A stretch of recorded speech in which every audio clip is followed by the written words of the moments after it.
मुख्यमंत्री योगी आदित्यनाथ ने बरेली जिले को करीब 1000 करोड़ की परियोजनाओं की सौगात दी। बरेली उत्तर प्रदेश के मुख्यमंत्री योगी आदित्यनाथ मंगलवार को बरेली पहुंचे, जहां उन्होंने एक जनसभा को संबोधित करने के साथ ही अधिकारियों के साथ विकास भवन में मंडलीय समीक्षा बैठक भी की है। अपने संबोधन के दौरान मुख्यमंत्री योगी आदित्यनाथ ने पूर्व की प्रदेश सपा सरकार और पूर्व मुख्यमंत्री अखिलेश यादव पर जमकर निशाना साधा। मुख्यमंत्री योगी आदित्यनाथ आज करीब दोपहर करेंगे 12 बजे बरेली कॉलेज के ग्राउंड पर जनसभा स्थल पहुंचे, जहां उन्होंने बरेली जिले को करीब 1000 करोड़ की परियोजनाओं की सौगात दी।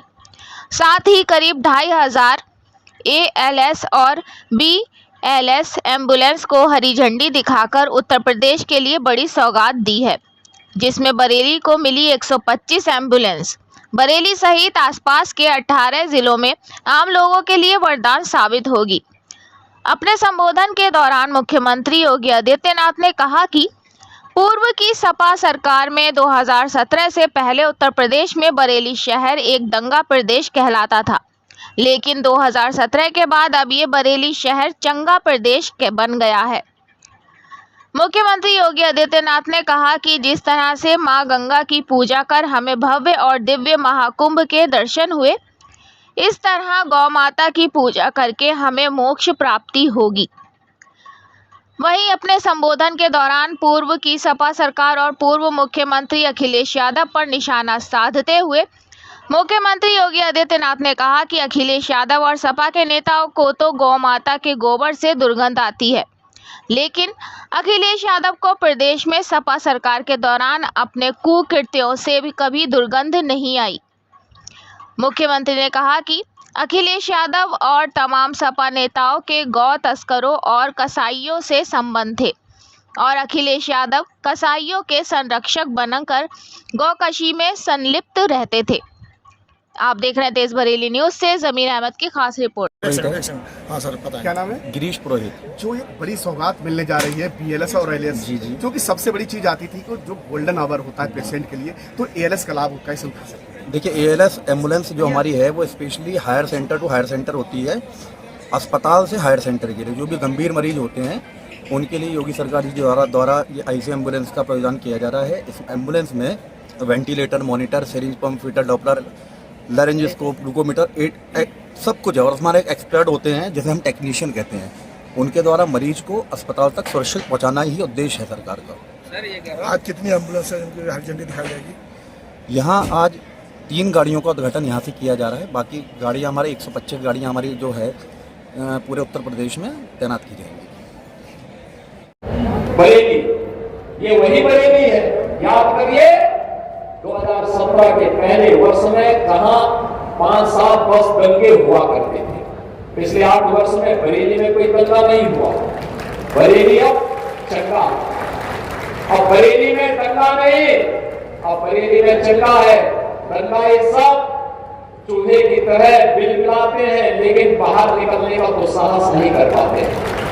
और मालूम है दंगा करेंगे तो दुष्परिणाम क्या होगा। बाप दादों ने जो कमाई की होगी वह भी एक झटके में सरकार जब्त करके गरीबों में बंटवाने का काम कर रही है। और इसीलिए आज मैं आपके पास आया, आपसे कह रहा हूं, आज बरेली विकास के पथ पर अग्रसर हुआ, इंफ्रास्ट्रक्चर का नया मॉडल दे रहा है। अपनी नाथ नगरी की पहचान को पिछली सरकारों ने बरेली को झूठा के साथ जोड़ा था। हम लोगों ने बरेली को नाथ नगरी के रूप में नाथ कॉरिडोर देकर के आपको आपकी पौराणिक पहचान दिलाने का काम किया। पिछली सरकार आपकी पहचान किस रूप में प्रस्तुत की थी और हम लोगों ने आपकी पहचान को नाथ नगरी के रूप में प्रस्तुत करके अब विकास के एक नए मॉडल के रूप में बरेली को आगे बढ़ाया जा रहा है। आज बरेली में निवेश आ रहा है, आज यहाँ पे इंडस्ट्री लग रही है, आज यहाँ पे तमाम निवेश हो रहे हैं। कोई डेयरी सेक्टर में हो रहा है, कहीं पर मेडिकल के सेक्टर में हो रहे हैं, कहीं पे उद्योग लग रहे हैं। अलग अलग सेक्टर के अलग अलग उद्योग लग करके और विकास की ऊंचाइयों को छूता हुआ बरेली हर घर नल की योजना के साथ भी जुड़ रहा है, रिंग रोड के साथ भी जुड़ रहा है, नए नए फ्लाईओवर के साथ भी जुड़ रहा है।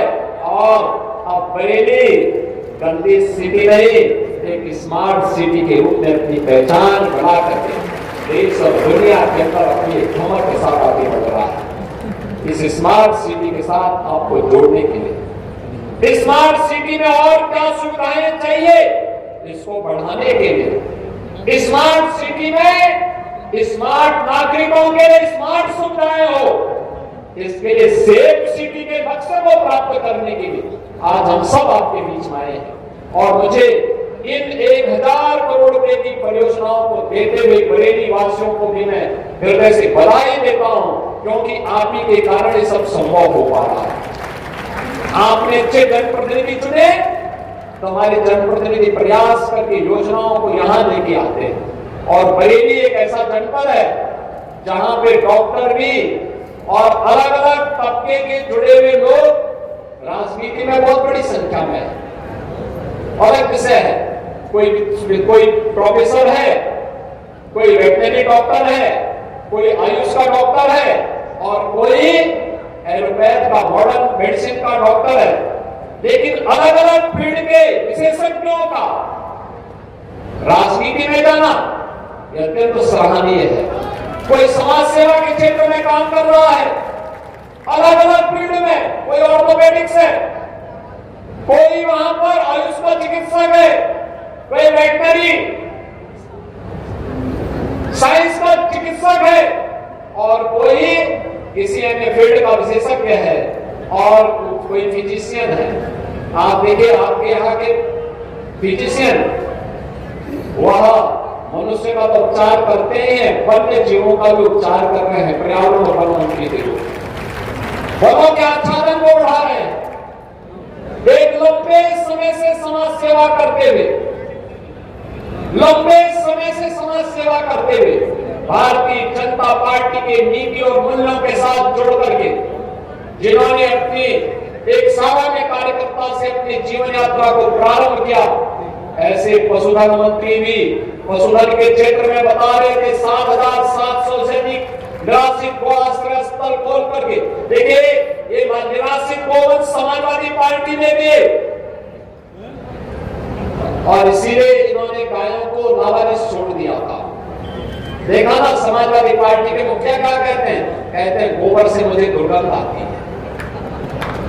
ये है इनकी असलियत यही है, क्योंकि गौ माता को कसाईयों के हवाले करते थे। हमने कसाईयों को जब भेजा जहन्नुम की यात्रा में तो इनको परेशानी थी। इनकी परेशानी तो वहां है, इनके मित्र कसाई सब चले गए जहन्नुम में।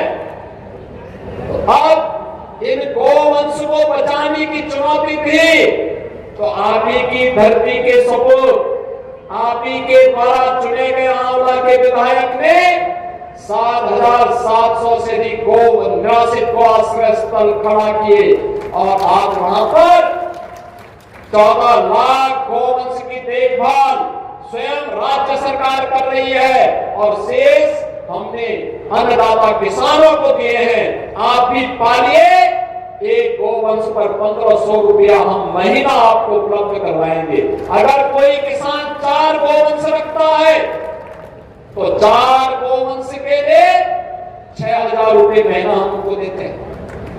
आप याद करिए, आम के आम और गुठली के भी नाम, इसी को कहते हैं। यानी गौ माता की सेवा का पुण्य भी पाओ और सरकार का अनुदान भी पाओ। और इसीलिए आज के इस अवसर पर भारत के अंदर भारत की परंपरा और गंगा की परंपरा है। हमने अगर गंगा माता की पूजा की है तो गंगा माता ने हमें एक नई पहचान दी है। नमामि गंगे परियोजना के कारण आज प्रयागराज महाकुंभ ने उत्तर प्रदेश को एक नई पहचान दी है। 66 करोड़ श्रद्धालु प्रयागराज में